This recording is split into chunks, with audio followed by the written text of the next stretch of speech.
na 55. Ito yung kanyang mainboard. May tikon siya dito nakatago. Ito naman yung kanyang power supply. So nakabukas na yan. May backlight na siya. Tingnan natin yung display. So bali ganito yung issue niyan. Wala naman siyang indicator ng blinking, pero wala siyang display. Positive na buo yung backlight, yun no. Nagre-response yung liwanag pag ginagalaw natin yung LCD. So ibig sabihin yan, maaring tikon ang problema o di kaya ay may problema na sa LCD. So bubuksan natin to, titingnan natin kung ano naging problema sa tikon niya. At kung bago lang kayo sa aking channel, huwag kalimutan mag-subscribe. So ganito yung tikon niya. So tinanggal na natin yung ribbon. Nagsukat na kasi tayo kanina, wala tayong makuwang supply, ano.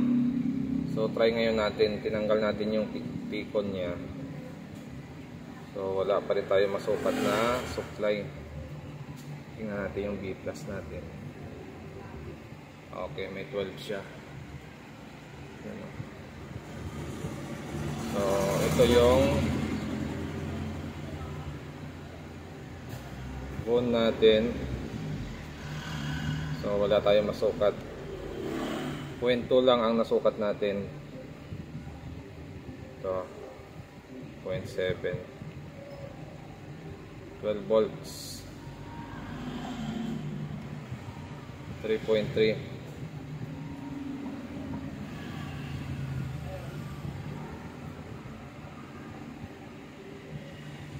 Baka ito may protect ito sa panel, yung ganitong tikon, kaya hindi tayo nakasukat ng BGH, BGL nya. Pero meron tayong 3.3, present yung 3.3 natin, yun o. Okay, so mag-aabang tayo. So pag nag-abang tayo dito, mayroon tayong 3.3 na nasukat, tapos babagsak. So try natin mag-tape method. Hanapin natin yung clock signal, tapos iba-block natin. Titingnan natin kung lalabas yung kanyang normal na DC to DC.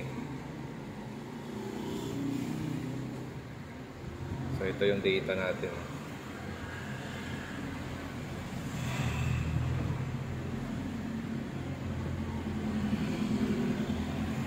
Dito yan. So dito yung ating clock signal, banda sa gitna, ano. Pagdating dito niyan, dito rin siya banda. Ito din yung clock signal natin.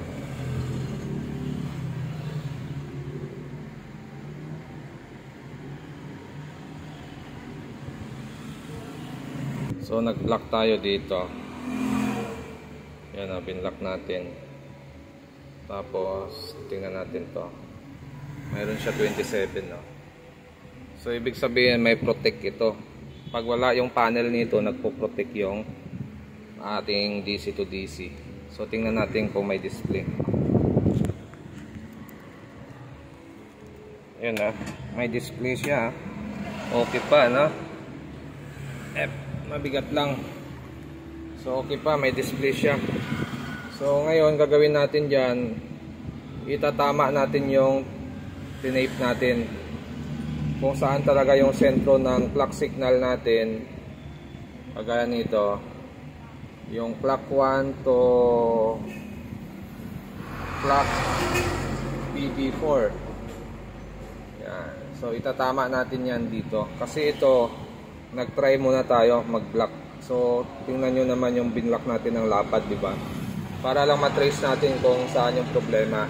So kanina kasi nag-block ako rito, protect pa rin yung BGH natin. So binalik natin ito, lumipat tayo rito. So nakuha natin, nag-normal yung BGH natin.